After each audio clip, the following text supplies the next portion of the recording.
ఎవరో ఇల్లాలు పొరపాటు ఇంటికి వెళ్ళి ఏమేంటి ఏమైపోయేదో ఎందుకు వచ్చింది నేను ఇదే నా ఇల్లు. ఏమే స్నానాన్ని నీళ్ళు పెట్టు. అలాగే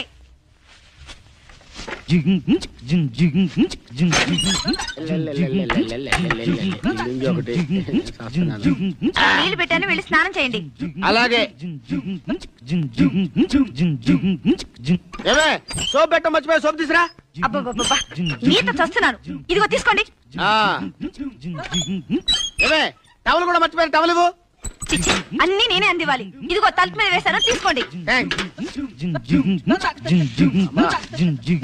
పాలు పట్టరా. అలాగే తెస్తున్నాను. రావే. ఏంటి అలా గావు పెట్టావు? భయపెట్టావా? నా కూర్చో కూర్చో. ఏమైంది అట్టారిచావు? యాండి మీరే చూడండి. వాడిని ఉన్న పట్టుకుని నన్ను చూడమంటావంటే? ఎవరు నువ్వు? నేనెవరా? నువ్వెవడరా? నా ఇంటికి వచ్చి నా పక్క మీద కూర్చొని నా పెళ్ళాన్ని ఏమేంటావా? చంపేస్తాను. అది నీ పెళ్ళం అవుతురా? ఇది నా ఇల్లు, నా ఇంట్లో ఉంటుంది కాబట్టి నా పెళ్ళం. ఎవరు ఇరిగిపోతాయి, అది నీ పెళ్ళమా? అవును, నా పెళ్ళం కాకపోతే నేను అడగని స్నానం నీళ్ళు పెట్టుదా? ఏమే పెట్టావా? పెట్టానండి. అడగని టవల్ ఇస్తుందా? ఇచ్చావా? ఇచ్చానండి. అడగని సోప్ ఇస్తుందా? ఇచ్చావా? ఇచ్చానండి. మరి నా పెళ్ళం కాకపోతే నేను అడగని అన్ని ఎలా ఇస్తుంది? ఏమే సప్లై కంపెనీ వాళ్ళు షామీనా సప్లై చేసినట్టు అడగని అన్ని ఇచ్చారు. ఏంట్రా నా పెళ్ళం దగ్గర క్లోజా? మీ ఇద్దరి క్లోజ్ సంగతి ఎందుకు కోర్టులో తెలుసుకుంటారా? ఏమే ఎన్నాళ్ళు అవుతోంది భాగవతం?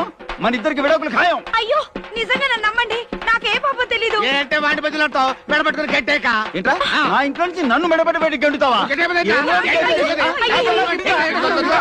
సుబ్రహ్మణ్యం గారు నా మొహం చూసి అతను ఏమనుకో. రామా సమయానికి వచ్చావు. వీడు ఎవడో మన ఇంట్లో దూరి మన మీద దౌర్జన్యం చేస్తున్నాడు. అతనికి కొంచెం